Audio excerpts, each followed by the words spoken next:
So thank you for doing this interview with us. If you could just, we're here at the event in Earl Bales Park in Toronto, Ontario, Canada.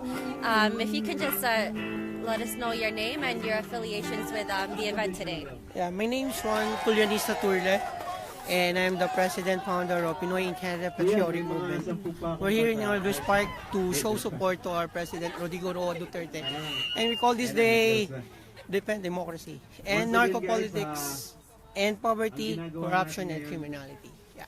And why is it important to have this event in alongside the other parts of the world where they're holding rallies as well? Why is it important here for Filipino Canadians to support this movement?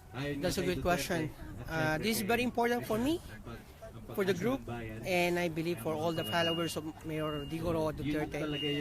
The show of support, even though we're far in our motherland, the Philippines, we can still make a difference. Why?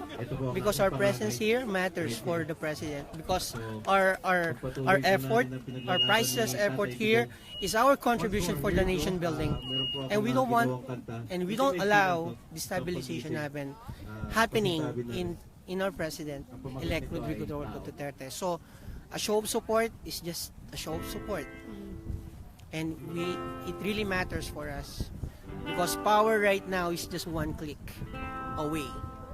That's it.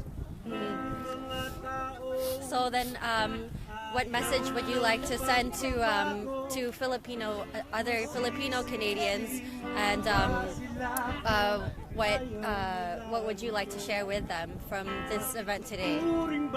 It's about time to make a change. It's about time to stand up for what's right, and it's about time to dedicate our time in supporting the democracy in the Philippines by posting, by encouragement, by sending money to the Philippines as well, right?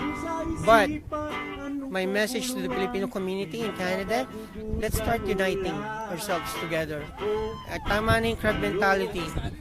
It's about the nation building. It's about the future. It's about the new generation. Okay. Let's invest time now.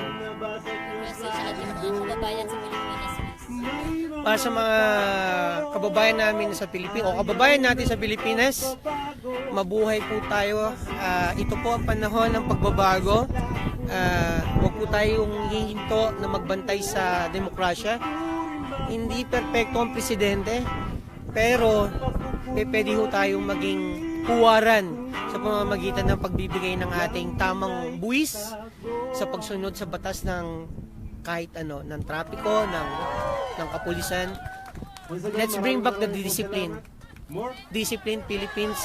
It's all about Mayor Duterte. So, this kind of thing, What is your message may laso, to our malakas kayo sa akin eh. So, here To you the go. President, hi, Mayor Tatay Rodrigo Roa Duterte. Maraming salamat sa pagpukaw mo sa aking damdamin. Ang isa ay napakahalaga. Ang isa ay kaya magbago ng buong mundo. At isa ka po doon, the living patriotic who awakens the Filipino hearts all over the world. Mabuhay po kayo and long live. Hanggang sa See ya. barangay tanod. Wow! Thank you for doing this interview with us and taking the time and for organizing in this event. Yeah, salamat din. Thank you. Thank you so much. Net 25, Fubio! Huwag din tayo masyado magalit sa kanila. Bigyan natin sila ng kapalit na pagmamahal. Kulang